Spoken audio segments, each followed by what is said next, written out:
mukhang paatras yun ah. Ito yung binatang taga Cabanatuan City, arestado sa Palayan City ng Laor PNP dahil sa pagbebenta ng shabu. Narito ang balita ni Romel Roque. Target on air. Live report.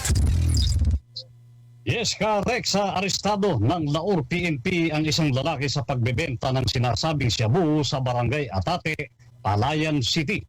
Hindi muna ibinigay ng PNP ang kumpletong pangalan ng suspek hanggang saan ito ay masalang sa korte na isang 26 anyos construction worker, residente ng Barangay Pagas, Cabanatuan City. Ayon kay Police Major Baltasar B. Corpus, Chief of Police ng Laor Municipal Police Station, huli sa akto ang suspek ng police buyer. Na-recover sa suspek ang isang 500 peso bill marked money, 3 sachet ng pinaniniwalang shabu na may timbang na 5 grams, tinatayang nagkakahalaga ng 34,000 pesos. Nasa kustodiya ngayon ng Laor Municipal Police Station ng suspek na kinasuhan ng paglabag sa Republic Act 9165 sa Palayan City Prosecutor's Office. Mula sa Nueva Ecija. Romel.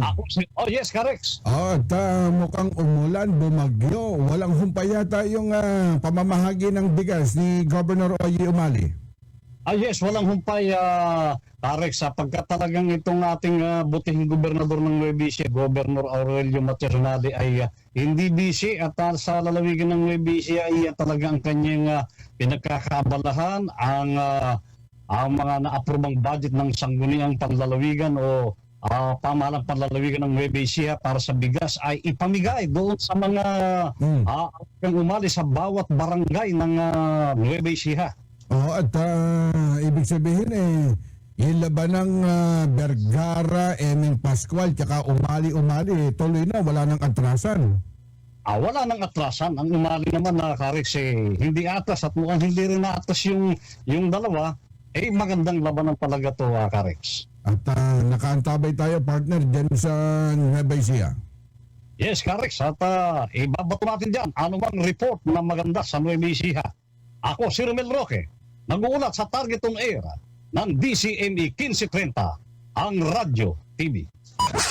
Target on air. Live report. Ang taga Talavera, Nueva Ecija, bay nakasubaybay sa atin. Sabi niya, Karex, pamilyar sa akin si Kuya Romel Roque at lagi ko napapakinggan dito sa Nueva Ecija.